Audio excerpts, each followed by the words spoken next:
Hello! Gandang araw po mga ka-technician natin, mga kagaya kong nasa maintenance. Ang aking isi-share ngayon ay spray nozzle ng isang tub, kung paano ito ayusin. Lately, nagpalit ako ng bagong nozzle spray ng isang tub namin. Ito yung pan-disinfectant, kulay gray. So nagkaroon siya ng crack dito.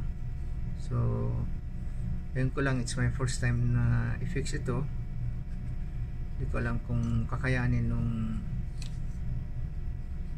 epoxy na inilagay. So ibabalik natin ngayon. Ito kinalas ko na kasi.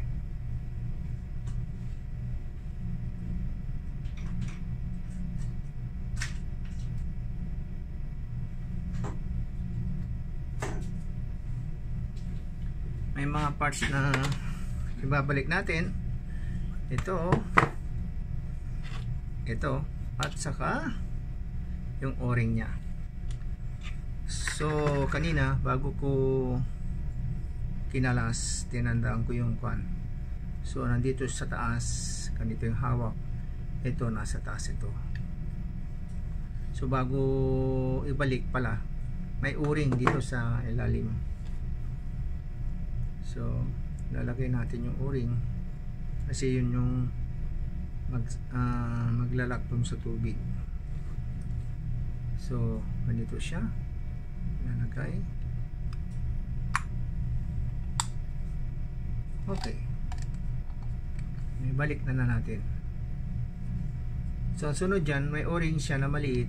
Ito naman lalagay dito sa gitna. Yan. So ang sunod dyan na parts yung nozzle nya.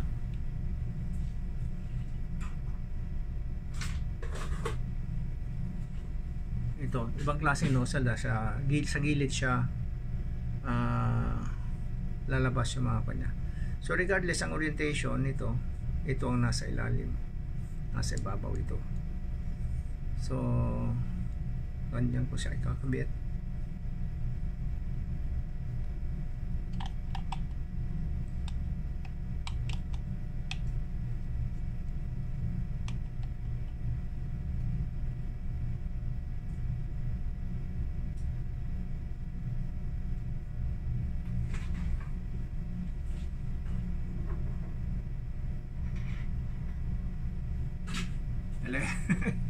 Atang mali ata yung sinabi ko Ito pala dapat nasa ilalim. So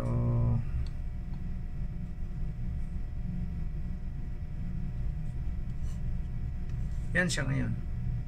So lalagay lang natin yung lock. Ito ang pinaka-lock nya.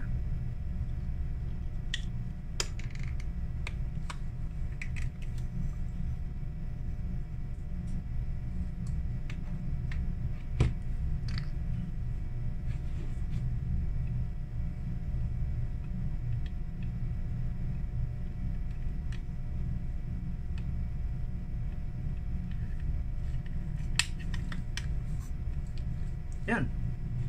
So lalagay natin yung screw. Wala.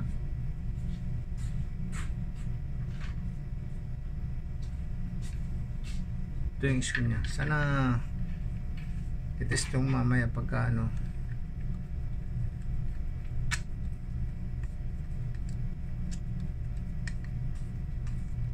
may bit. So mali yung pagka-screw nya. Pag-screw mo yung pagpasok mahigpit. Dahil sa plastic lang kasi yung thread nito, dapat ibalik counterclockwise, clockwise siya hihigpitan. So yan.